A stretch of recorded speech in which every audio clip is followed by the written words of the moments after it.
Welcome to The Explainer. Today, we're diving into a genuinely fascinating sociological case study based entirely on the teachings and writings of Xu Feng, the Guide of Life Chanyan. We're going to unpack a specific text of his that lays out, well, a literal blueprint for this highly unique community. Whether you look at this as a radical social experiment, a utopian vision, or a spiritual manifesto, the claims made here about human potential in community living are absolutely provocative. So we're going to explore what's known as the second home, a place where, according to Xu Feng, humanity's ultimate task is actively put to the test. Okay, let's dive into this, because this right here is the central question posed right at the very beginning of the text. What kind of life unfolds once the soul has been purified? I mean, it's a massive, heavy philosophical question, right?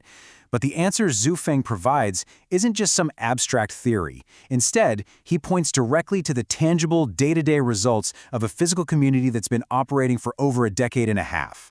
To understand Xu Feng's 8 realities of this utopian community, we'll cover 5 areas today. 1. The vision of Lixian Yuan.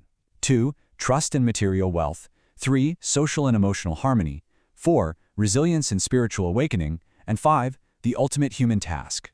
Section 1. The Vision of Life Chanyan, a 16-year reality. Now, before we get into the really deep spiritual claims, we have to establish the physical scale of this thing. Because this isn't just an idea living on a piece of paper.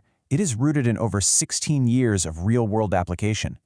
Founded back in April 2009 in Taiwan's Shaanxi province, the community has reportedly expanded to 19 different locations, with over 500 active participants building it today. Xu Feng really emphasizes this longevity to frame these points not as wild hypotheses, but as actual observed realities. And the demographic and geographic spread is honestly quite huge. We're talking locations spanning across numerous Chinese provinces, places like Yunnan, Zhanjiang, and Xinjiang. But the footprint also extends internationally to Thailand, Canada, and South Korea. Plus, the community is incredibly diverse. We're talking members ranging from 5-year-old kids all the way to elders over 80. In fact, the largest single community they had housed 73 of these incredibly diverse individuals, all living under one roof. Section 2. Trust and material wealth. Handling everyday assets. Now, what's really interesting about this slide is this staggering claim being made right here, 0. Think about that for a second. In nearly 17 years of existence, the source material reports 0 stolen coins, 0 locked doors, and literally 0 crimes committed by any Xuanyuan celestial, which, by the way, is the term they use for their members. They are described by Xu Feng as absolute natural upholders of rules and contracts. So how does that actually work? Well, this absolute trust is built straight into their daily routine. Material needs are met through this completely open, shared warehouse system.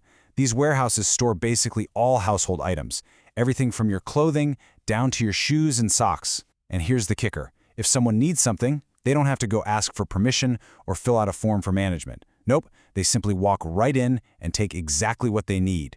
No red tape whatsoever. And this absolute trust, it extends to actual hard currency too. The text states, tens of millions of yuan in cash pass through the custody of dozens, yet never once was money privately misused or embezzled. According to the writings, community money could just be placed casually in anyone's pocket, and not a single coin was ever lost. It is a wildly vivid illustration of the extraordinary financial trust that reportedly exists among the community's members. Section 3. Social and emotional harmony. Psychological shifts. So, moving beyond just the physical stuff, the philosophy asserts that toxic emotional traits, specifically things like jealousy and that constant human habit of comparing ourselves to each other, completely vanish. The text explicitly notes this among women in the community, where instead of envy, members constantly praise and encourage one another, actively striving to bring out each other's beauty. By totally eliminating these base comparisons, the teaching suggests that potential conflicts are naturally resolved before they even have a chance to begin. It's a total psychological shift. This mindset leads to a series of behavioral anomalies that paint a really fascinating picture of daily life for a Changyuan celestial. Because there's no envy or malice, bedroom doors remain totally unlocked, day and night. Yet nobody intrudes into private spaces. Boundaries are just naturally respected without the need for physical locks. On top of that, members take immense pride in dedicating their labor, spirit, and resources to the community. In this kind of environment, things like greed, waste, and luxury aren't just subtly discouraged, they are universally viewed as downright shameful. Section 4. Resilience and spiritual awakening. Facing external pressure. But, what happens when this peaceful internal harmony gets severely challenged by the outside world? Well, the community reportedly faced years of intense suppression. We're talking 15 communities destroyed and more than 80 people unjustly arrested and imprisoned. And this brilliantly illustrates Shufeng's claim that extreme hardship actually accelerated their spiritual resolve, rather than breaking it.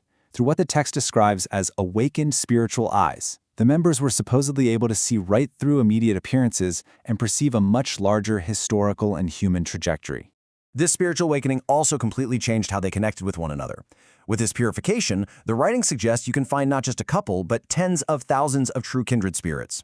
The text explains this connection by saying, once the vibration frequencies of souls aligned, hearts resonated instantly, merging like water and milk.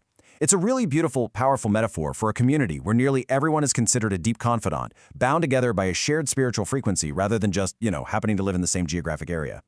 Section 5. The ultimate human task. Philosophical meaning. So, the crucial point is this stark, climactic contrast drawn between the everyday world and Zhu Fang's utopian vision. The source material argues that pretty much all conflicts in society stem from unpurified souls. It states, perhaps with some admitted exaggeration to make the point, that an unpurified person acts like a demon, beast, or criminal, constantly creating tragedy and disaster.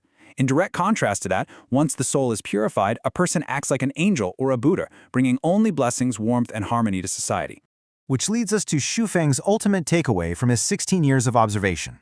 Of all human endeavors, none surpasses the purification of the soul.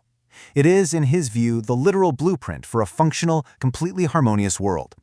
So as we wrap up this explainer, I want to leave you with this to ponder. When you look at the 8 realities claimed by Life Chen, from having zero crime to the absolute total eradication of jealousy, how does this blueprint of soul purification compare to the realities, the conflicts, and the structures of the society we currently live in today? It's certainly a fascinating lens through which to view human potential.